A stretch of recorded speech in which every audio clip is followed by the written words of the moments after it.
आज आपल्याला बनवायचा आहे चना मसाला। हे चणे मी कुकरला उकडून घेणार आहे। आपल्याला मीठ टाकून घ्यायचे। चणे उकडायला आपल्याला मीठ टाकायचे, थोडासा विनो टाकायचा आहे। विनोनी खूप सॉफ्ट होतात चणे आणि उकडायला लावायचे। वाटण करून घ्यायचं आहे। लसूण, हिरवी मिरची 3-4 घेतल्यात, खोबरं घेतले अर्धी वाटी आणि कांदा, याचं आपल्याला वाटण करायचे। आपल्याला तेल टाकून घ्यायचे।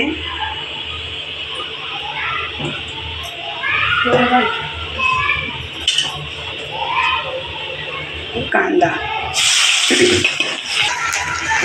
आपल्याला चांगला लाल करून घ्यायचा आहे। मी एक कांदा मोठा कापून घेतला,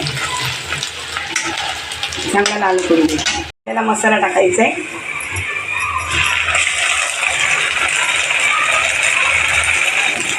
सगळा मसाला टाकून घ्यायचा आहे वाटण्याला। मसाला चांगला फ्राय करायचा। फ्राय झालेला आहे। आता आपल्याला मसाले टाकायचे। हळद टाकून झाली। आता आपल्याला लाल मिरची पावडर टाकायची, धना पावडर टाकायची,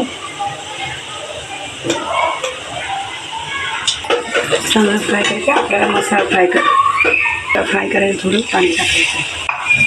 मसाला चांगला फ्राय करायचा।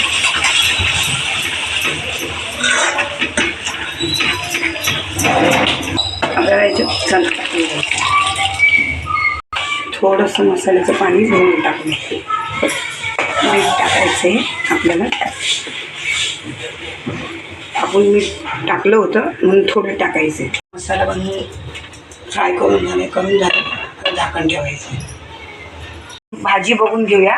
अधूनमधून अशी भाजी बघायची आहे। आपला चना मसाला थोडंसं अजून दमावर ठेवूया। तसं रेडी झालं, थोडंसं 5 मिनटं ठेवूया। मस्त तयार झालं आहे, छान कलर बी आला आहे। तयार झालं आहे। आता आपल्याला गॅस बंद करायचा आहे। तयार झालं आहे, छान कलर बी आला आहे, मस्त ग्रेव्ही पण अशी आली। असा बनवायचा आहे सुक्का। तुम्ही पण करून बघा आणि कमेंटमध्ये सांगा। चना मसाला तयार झाला आहे।